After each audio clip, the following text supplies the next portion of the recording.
Thank you very much, Ola Bromswessel and Bojan Borg, for inviting me to take part in Stockholm on the Move. Also, it's very nice to see so many faces.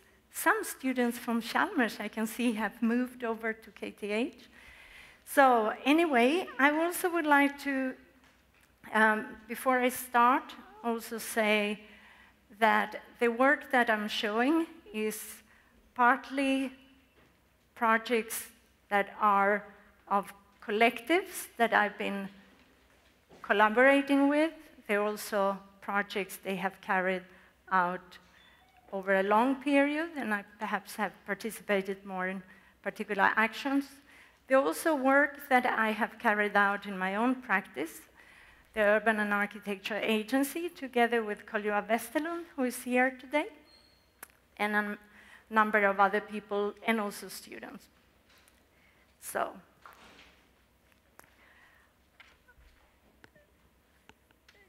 the title of the lecture and what I intend to talk about today in very brief traces is art, activism, and tactical spatial practices.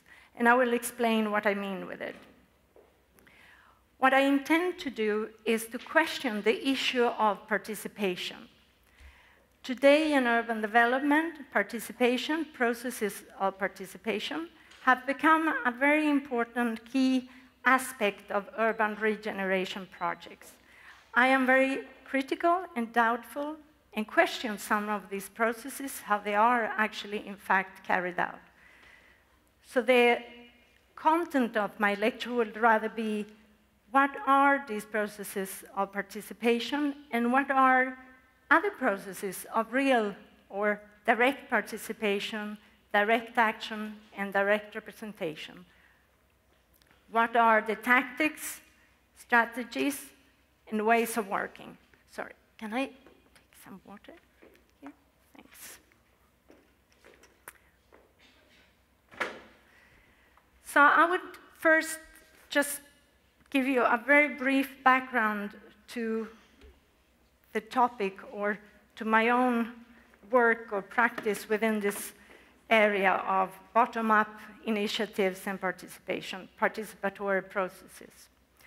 I also would briefly mention this new emerging culture of participation and how the citizens and the processes of participation have become a commodity in a similar way as culture has become a commodity or became a commodity in the early 90s or throughout the past 20 years. I will look more closely at the case study in Barcelona, several case studies in Barcelona, not to get too much into depth of each project, but actually to see or trace a line of work and tactics in the past 10 years in alternative initiatives, counteracting processes of gentrification, homogenization, and privatization in the city of Barcelona.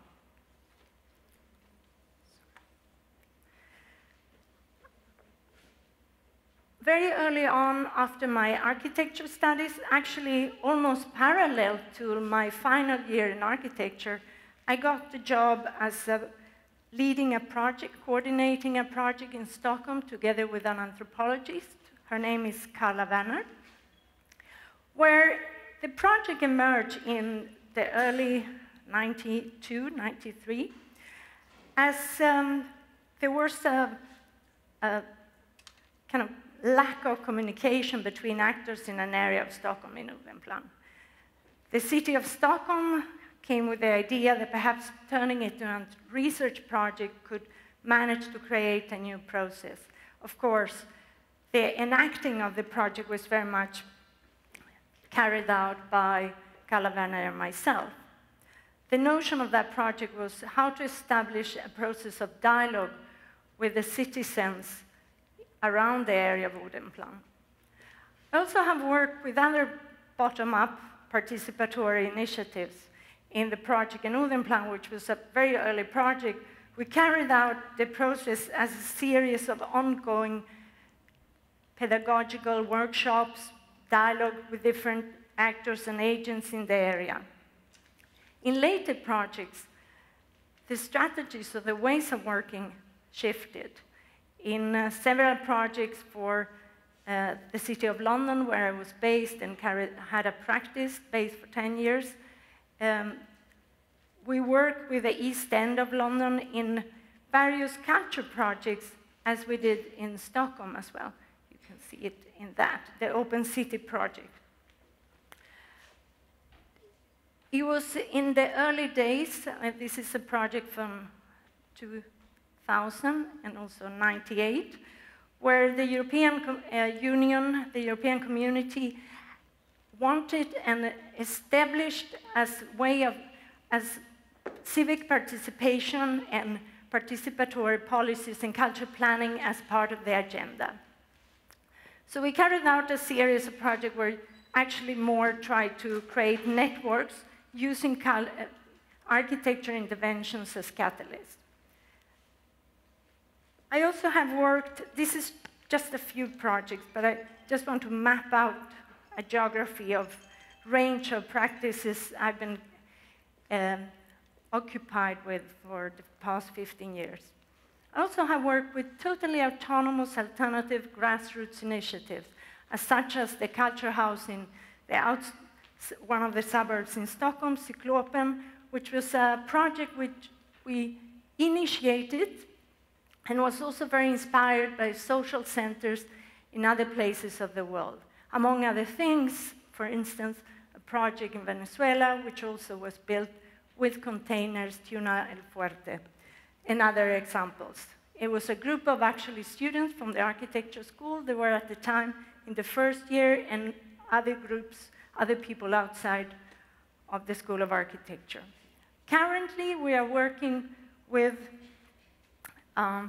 various projects in our practice, and one of the projects is a school for adult education in the western part of Sweden, in a town called Ljungskile, where we work together with the teachers, students, and members of staff to actually design the school. So it's a collaborative architecture process we carry out. So why I wanted to mention this is because within this time span of 10 years, a lot has happened within participatory processes. From early days when I worked with the project in Odenplan and was considered to be a bit of a nerd, you're a kind of 70s person, a bit of a hippie because I was engaged in processes of dialogue, to today with actually, you can't find any urban development projects without coming across the word participation. So what is this culture of participation? And what are actually these processes? Have you come across, have you encountered these issues? Nodding would be great. Have you not encountered the issues of processes of participation? I would be surprised. I mentioned briefly that participation and democratic processes today are an emerging new strategy, and in a way, you could say they are being co-opted, appropriated in a way, in the same way as culture was in the early 90s, became a commodity and also had to be justified through economical means or justifying processes of homogenization and privatization through branding, so shifting the discourse from actually culture, production, culture practices to creative industries.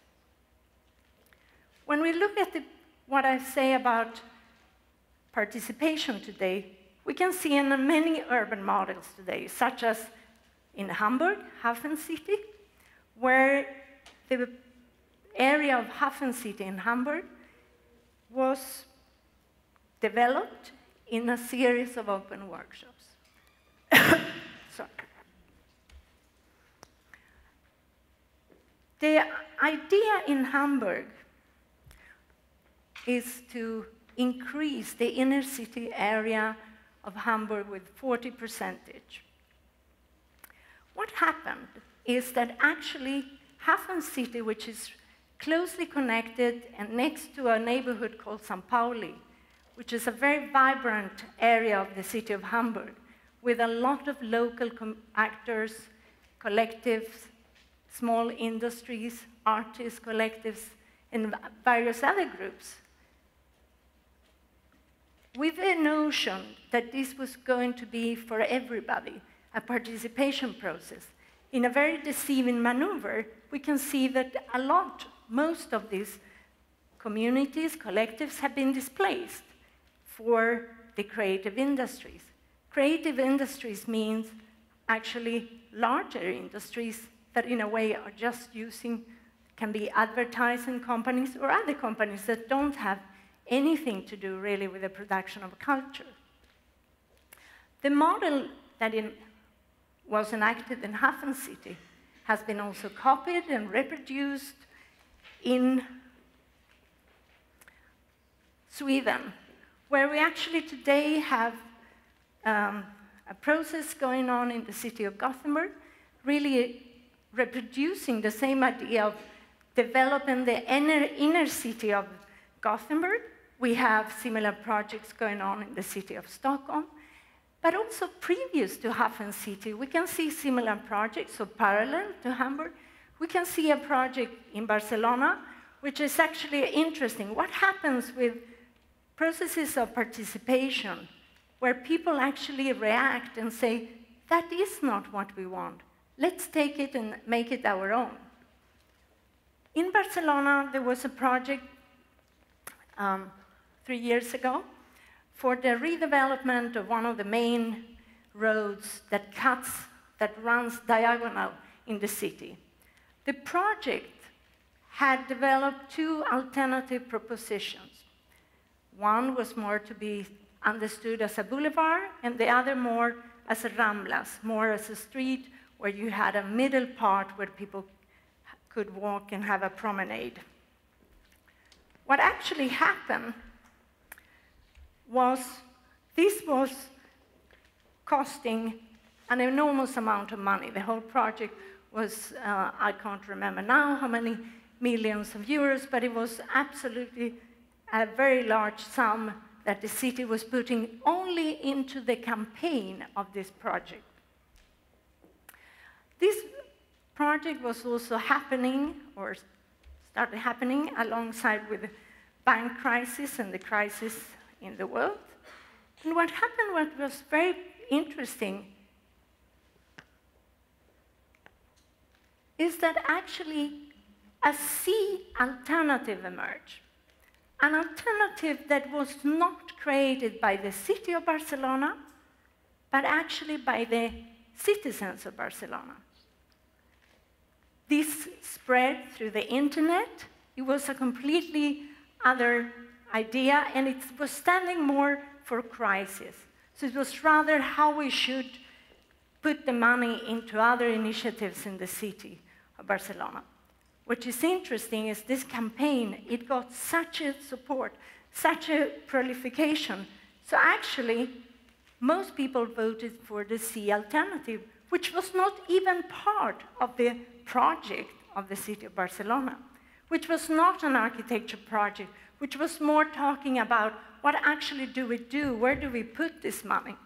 It has to be said that the A and B propositions, one of them, very interesting architecturally and very strong proposal as an architecture proposition, was really not looking into the issues around the redevelopment of this place. What actually happened with the shortage of housing, the new infrastructure projects in Barcelona are really to do with roads, highways.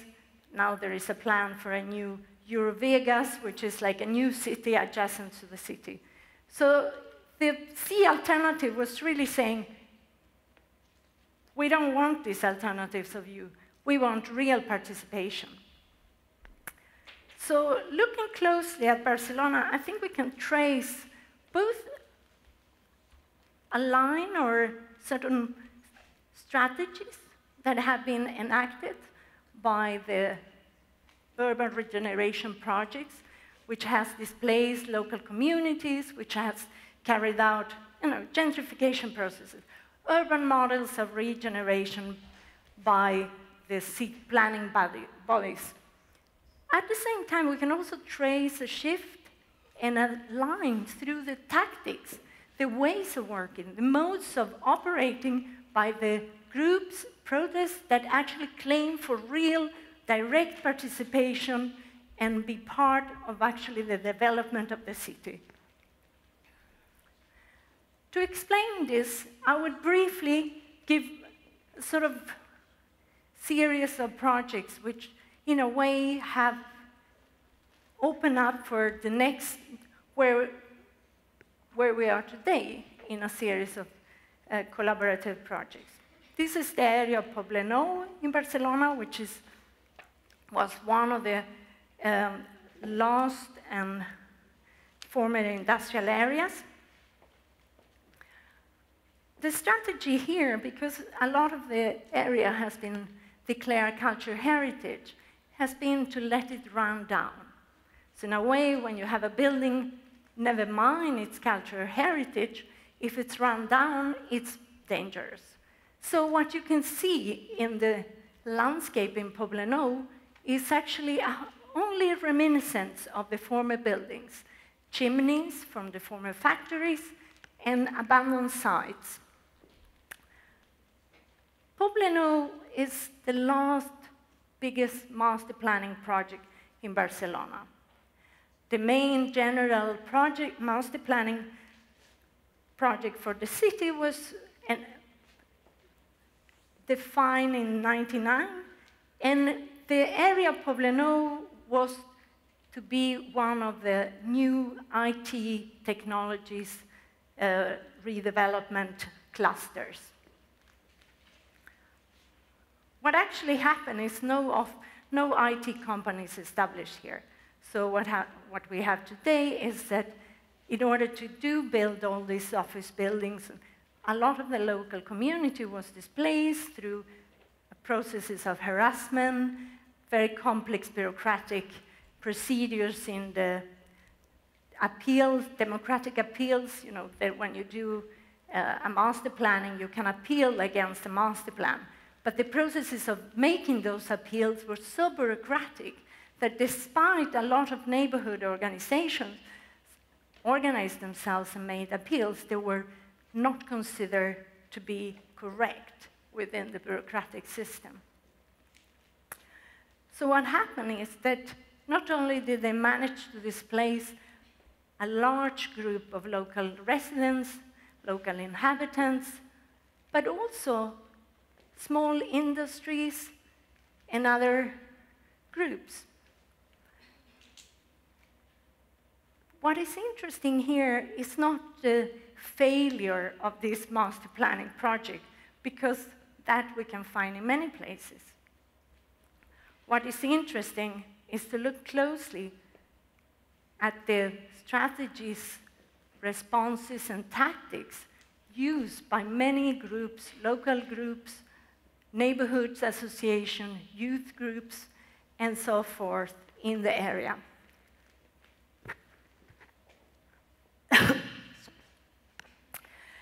Around the factory of Betancour, which became an emblematic and symbolic place in the city, a lot of groups gathered. This was threatened to be evicted. People using this building were threatened to be evicted, and the building was to become offices and later on a museum.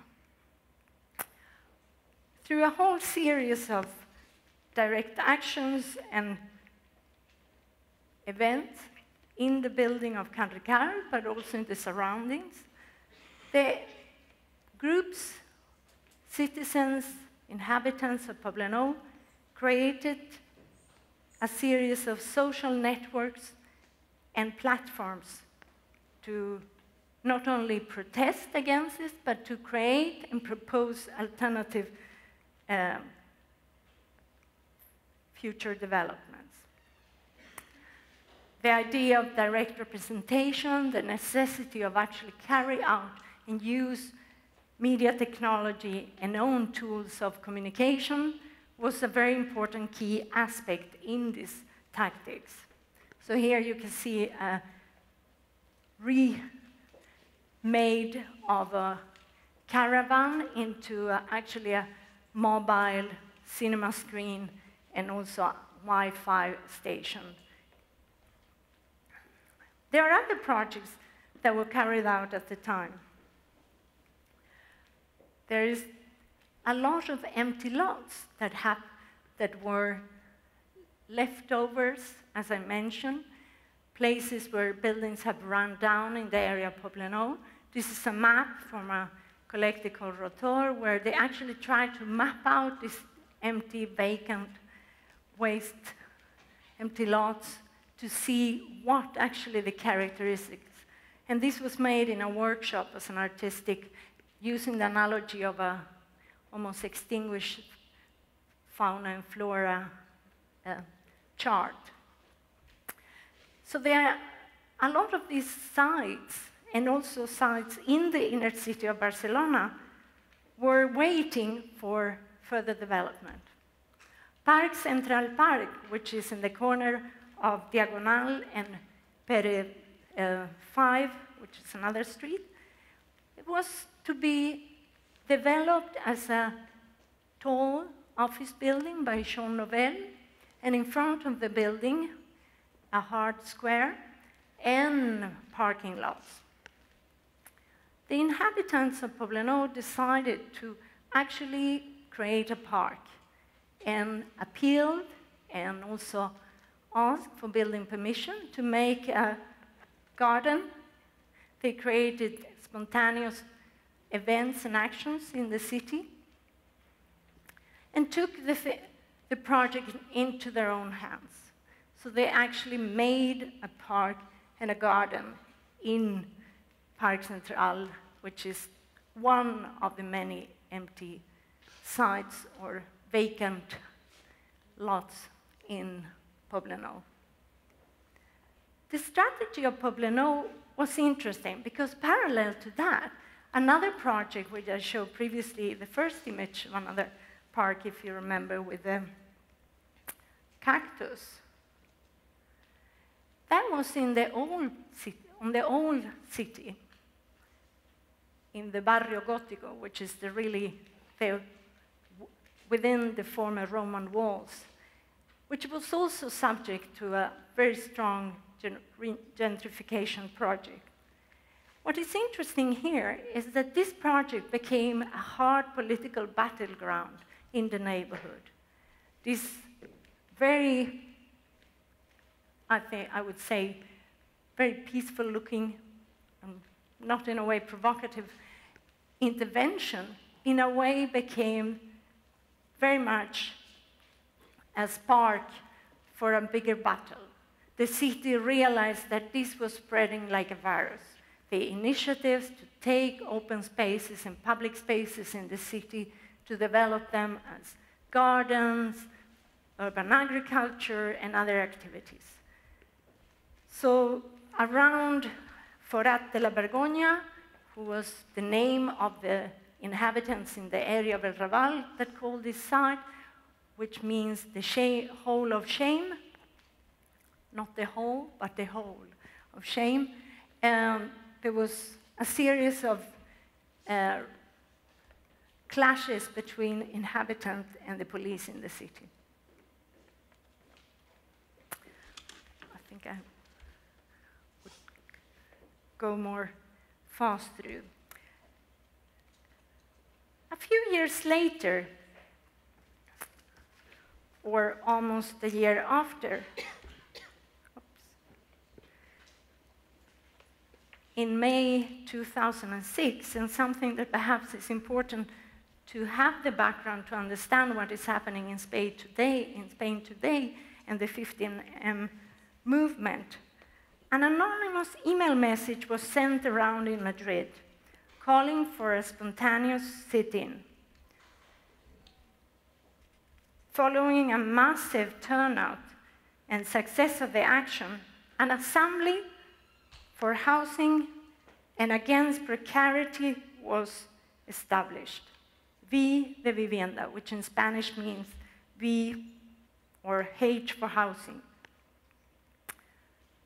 The purpose of this group was to articulate the struggle for the right to access to decent housing and work. And the slogan it operated under was, "Housing is a right and not a business."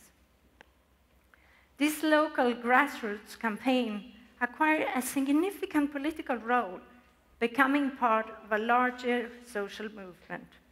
Social networks connecting groups and individuals, using direct actions as this series of sit-ins that were called by anonymous emails or anonymous text messages, assembly, workshops, public talks, open-air screenings, and photographic campaigns and performances, have become rapidly a strategy and a tactics that we still can see today in a lot of the acampadas, open-air camps around 15M movement.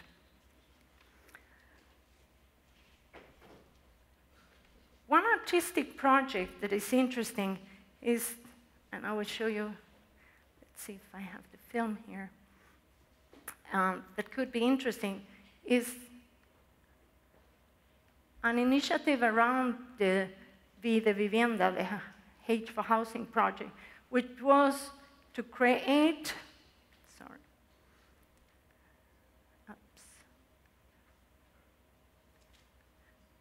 a world record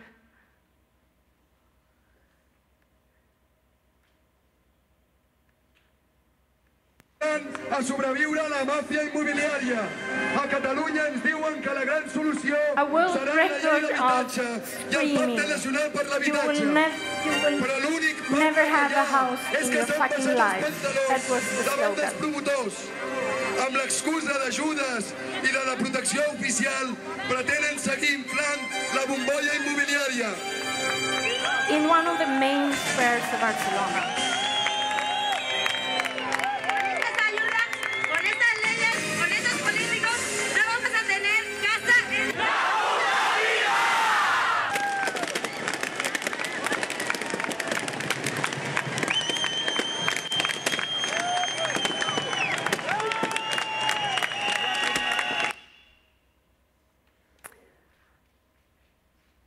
What is interesting is that the YouTube clip that very quickly spread was actually taken away by YouTube. Also because in this show that was set up as a television show in Plaza Chalmers, which is one of the main squares in Barcelona, very much pointed out the banks and what actually the politics of the policies of the banks with very dodgy mortgages and for people and the whole sort of speculation processes that were happening.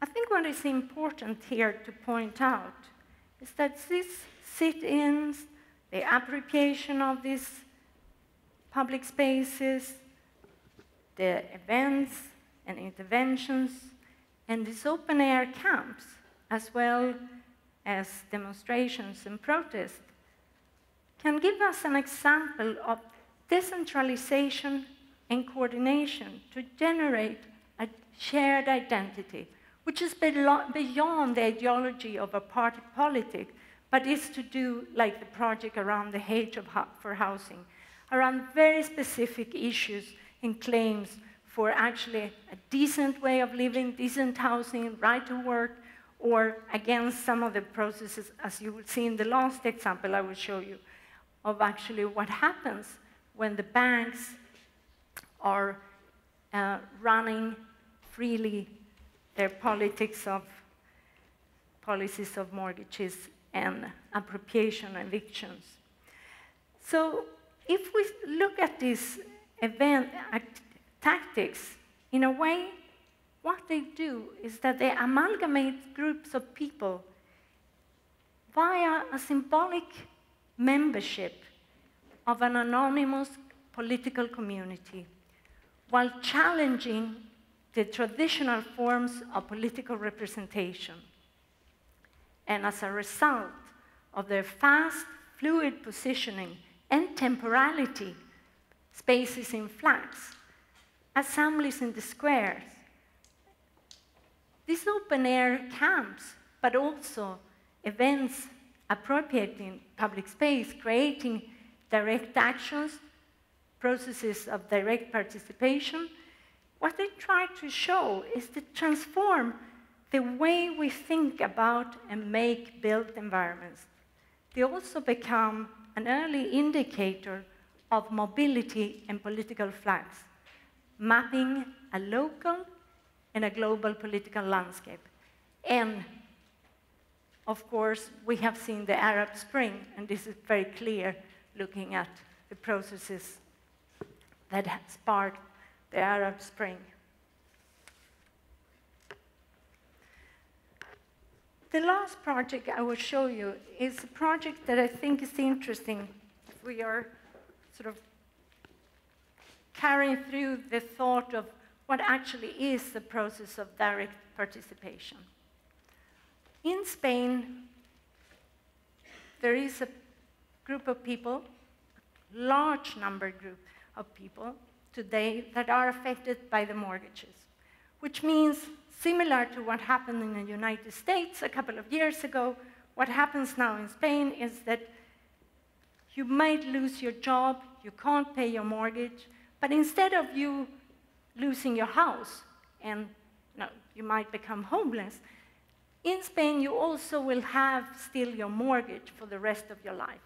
So not only do you have to leave your home, you also would be, for the rest of your life, having to pay back that mortgage, which is absolutely so corrupted, so deceiving, and rotten. So people are not only losing their homes, they're also actually in a devastated position. So a platform of the affected people by the mortgage has been created in the past 2 years and has been very active. Their struggle is legitimate, but also a lot of people feel a very strong solidarity with this group. It's not political groups of just normal people that are affected by the mortgage.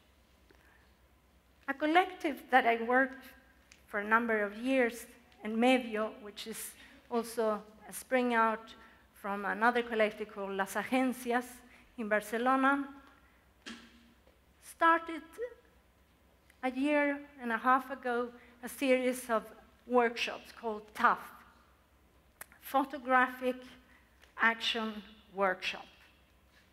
Open workshops for people, artists, photographers, but also anybody, trying to work together with the platform for the people affected by the mortgage. In other groups, they have carried out a series of campaigns to make visible the struggle and to actually use more direct representation as a way of working, but also as a way of creating an interaction with other people. Because, of course, if you are affected, you might know very closely about these processes.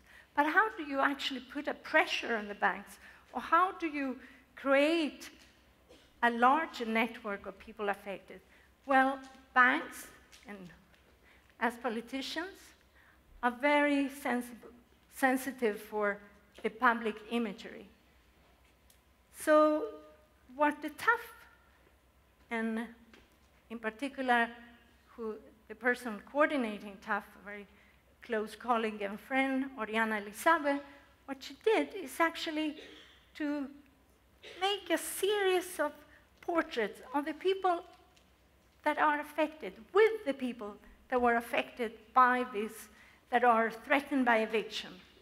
And they went to the banks, and as you can see, I will not have to explain much here, actually gluing up their images and also camping outside. What happens is that, what is very interesting, is when you start seeing the person that actually is affected, but also outside, you create a third representation. It's not only a way of making visible certain issues and making an action or a protest in the space of the bank. What it actually does is also creates a quite interesting third imagery, which is in a way a place of interaction between both those that are directly affected, but also themselves giving a face to actually what happens. Well, I think I'm running short of time. But what I wanted with this was more to start sort of questioning what these new participatory processes that are happening in urban redevelopments. Are they really participatory? Something happened. Can you hear me? No. Can you hear me now? Are they really participatory? Or are we actually, what we see today in a similar way to culture became a commodity and part of a branding strategies of cities in the 90s, we can say that citizenship and processes of democratization are becoming today the commodity to use, justify, and hide processes that are anti-democratic. Thank you very much.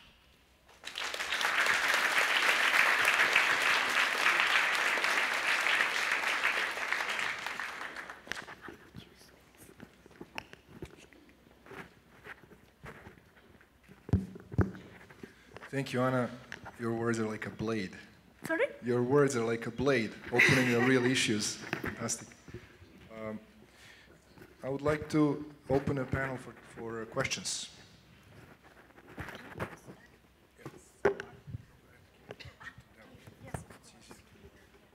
Okay.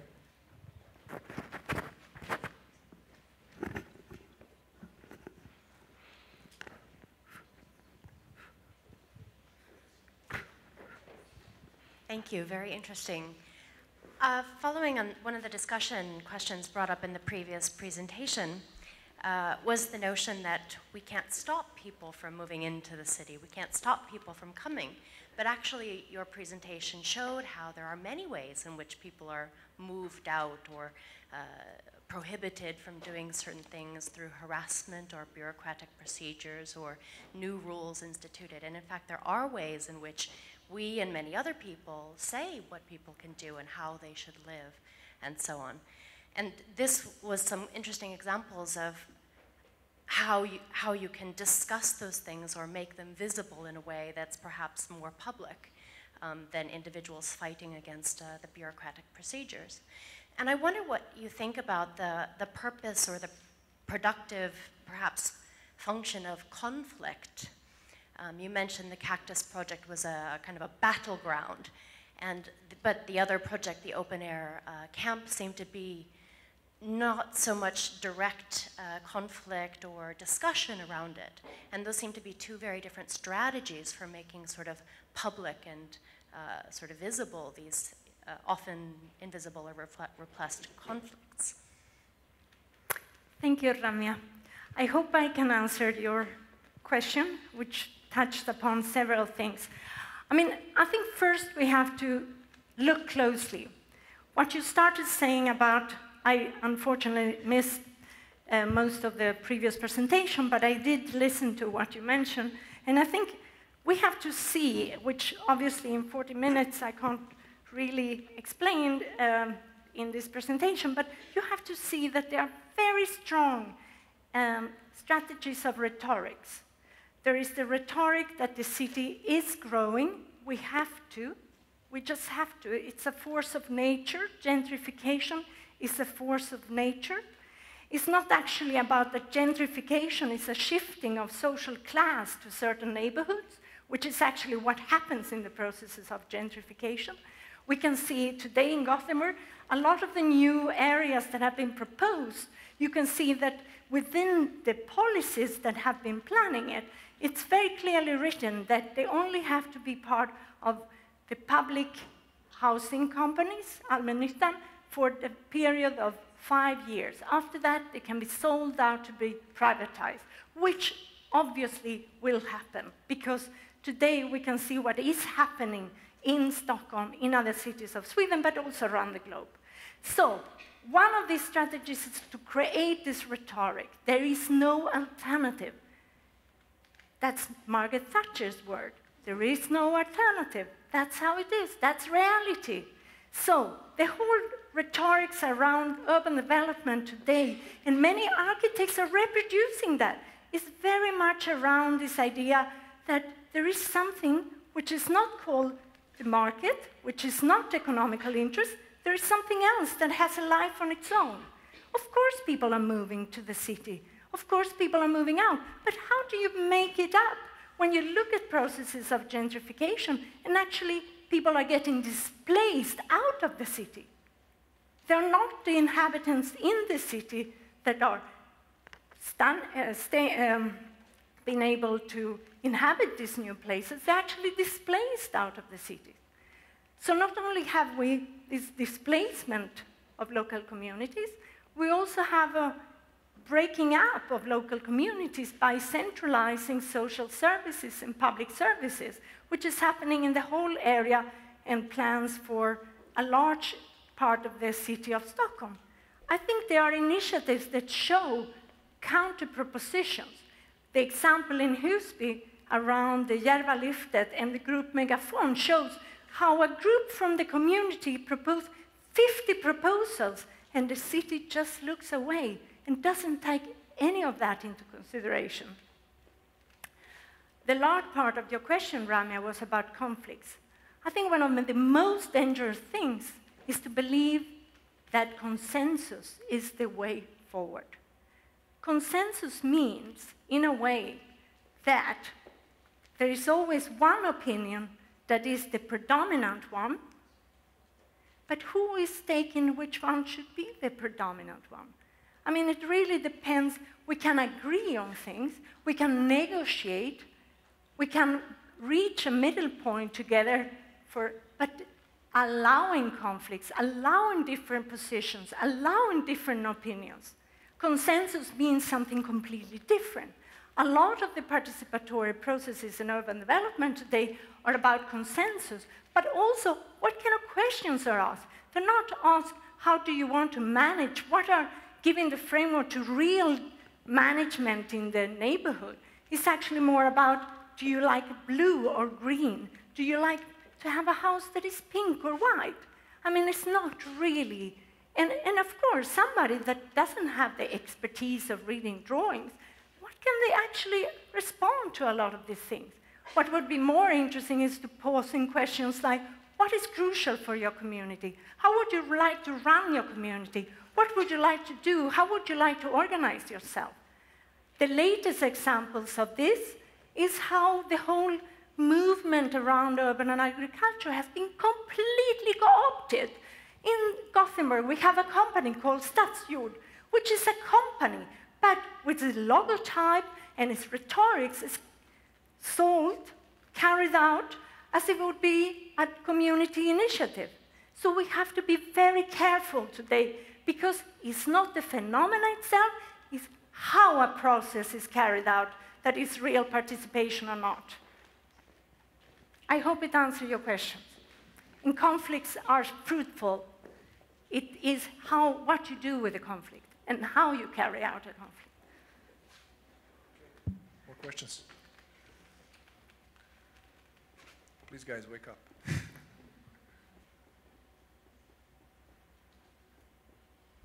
They don't dare. You can speak freely. You can speak freely. You don't have to hesitate or ask a question. We'll have a panel discussion later on when all the lectures are finished, so there will be more chance. But I think it's a good opportunity now, directly after this segment of lecture, to ask more questions. There's also a lot of international students here from everywhere. Mm-hmm. That's There's brilliant. probably a lot of references and reflections on their own time.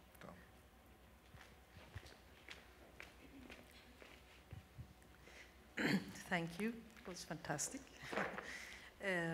So do you see any movements like this in Sweden today? Do you see this kind of energy or this kind of... Absolutely. But it's not around political parties. In Gothenburg, you have groups like the Panthers, which are actually working for the development of their neighborhood, claiming quite specific. It's like the latest campaign was about street lights and not blue lights, about how the city is investing all this money in the inner city projects, but actually the suburbs, which Gothenburg is extremely segregated, are running down, closing down youth centers and other schools and so forth. In Stockholm, you have Megafon in Husby, who had been extremely successful and actually managed to stop the process in Järvalyftet. Linje 17, Linje 18, along all the subway lines in the south of Stockholm, there are groups and organizations that are gathered around and against the privatization of these areas, around Bagarmossen, Hagsätra, and all these suburbs along the different southern metro lines or subway lines. So I think there are, and there are other initiatives as well. And I think there are many initiatives.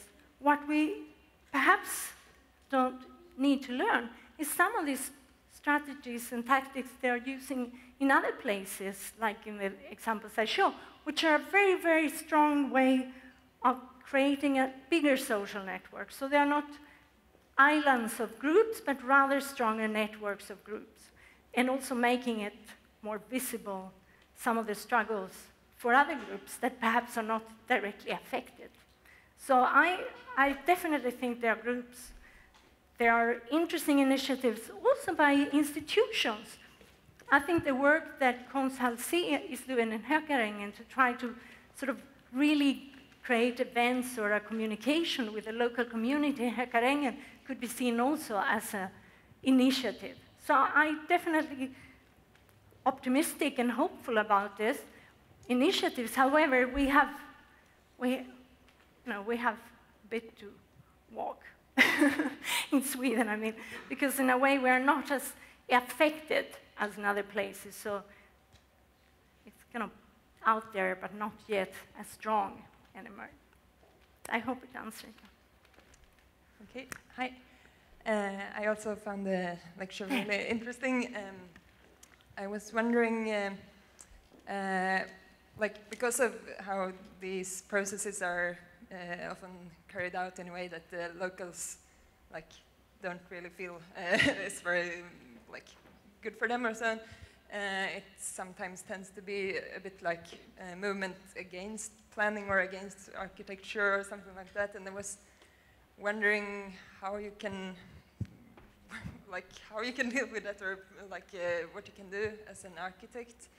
I know, for example, one architectural office in Berlin called Raumlabor, who is working a bit with these issues, and they say they are working only in the really small scale, because when you take it to the big scale, it becomes this, for example, the big modernist ideologies and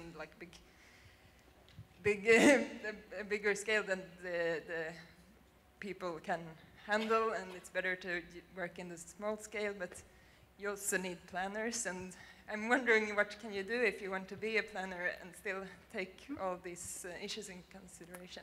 It's a great question, especially considering the audience of architecture students. My work, I have been sort of working as an architect, as a planner, trying to find ways, but as I said, it's not that, because perhaps the examples I showed today are very much to do with direct actions, initiatives from inhabitants or local groups.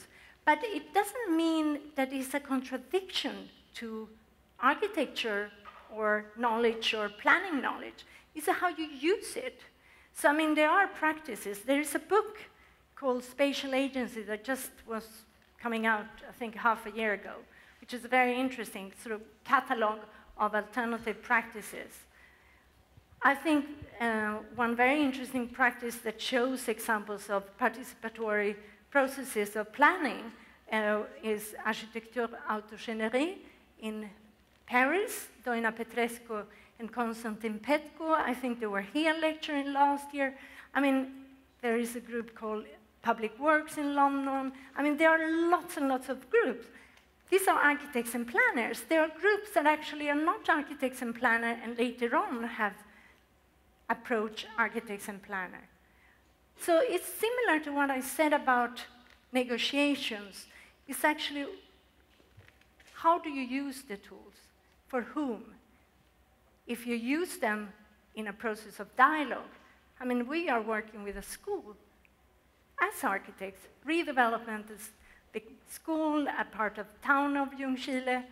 We're using our knowledge, but it's very different to sort of listen and interpret that engage in a common process, to exchange tools and to meet in that process.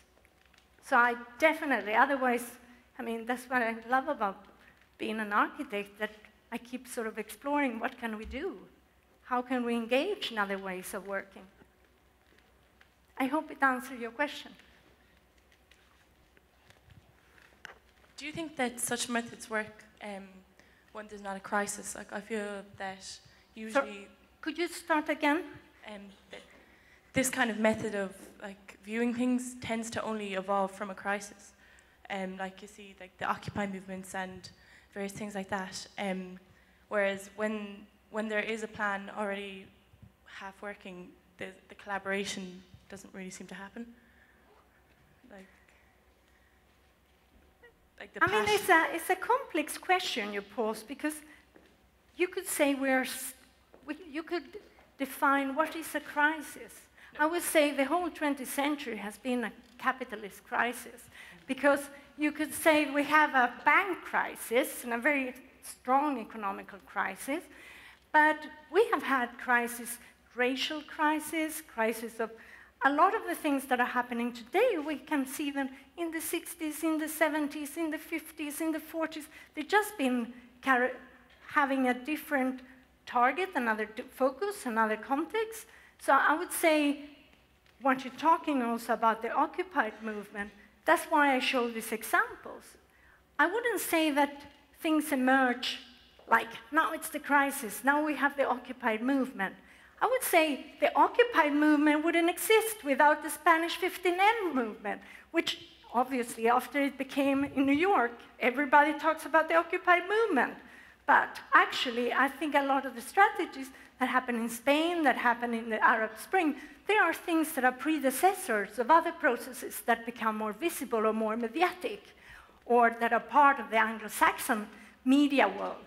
So I think you're right that a lot of the things have been more sort of emerging stronger, because, of course, people are desperate. They don't have where to live. They don't have what to eat. But they are actually part of a longer process of struggle.